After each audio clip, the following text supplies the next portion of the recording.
Dobrodošli na moj kanal. Ovdje ćete učiti njemački kroz kratke priče.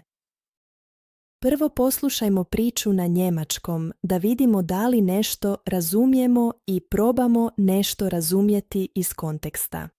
Krenimo. Hallo Markus, schönes Wetter heute, oder? Ja, wirklich. Ich gehe gerade eine Runde spazieren. Und du? Ich mache eine kleine Pause. Ich war heute Morgen lange im Büro und wollte frische Luft. Das kann ich gut verstehen. Möchtest du eine Runde mit mir gehen? Sehr gern. Danach können wir uns auf eine Bank setzen und etwas trinken. Gute Idee. Hast du Wasser dabei? Ja, eine Flasche. Willst du auch etwas?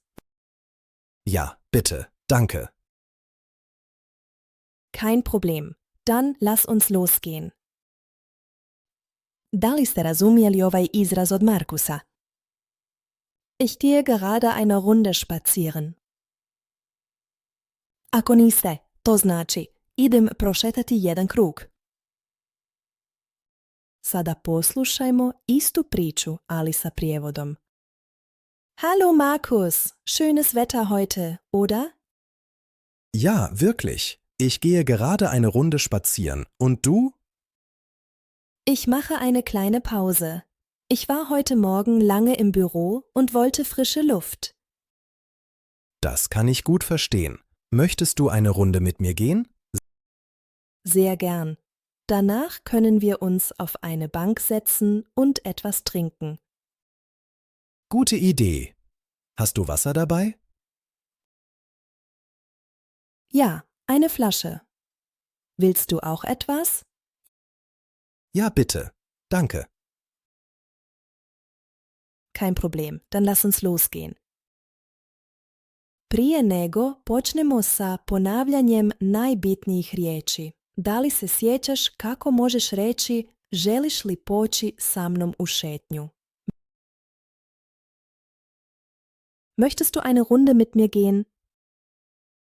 Sada ponovimo najbitnije riječi. Spazieren gehen. Eine Runde.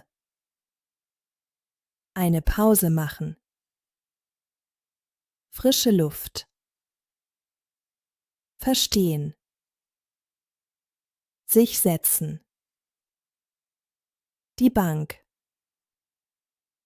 Dabei haben. Die Flasche. Lass uns losgehen.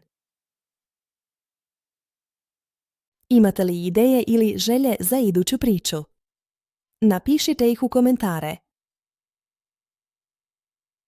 Ako ti se svidio ovaj video, pretplati se na kanal i ostavi like.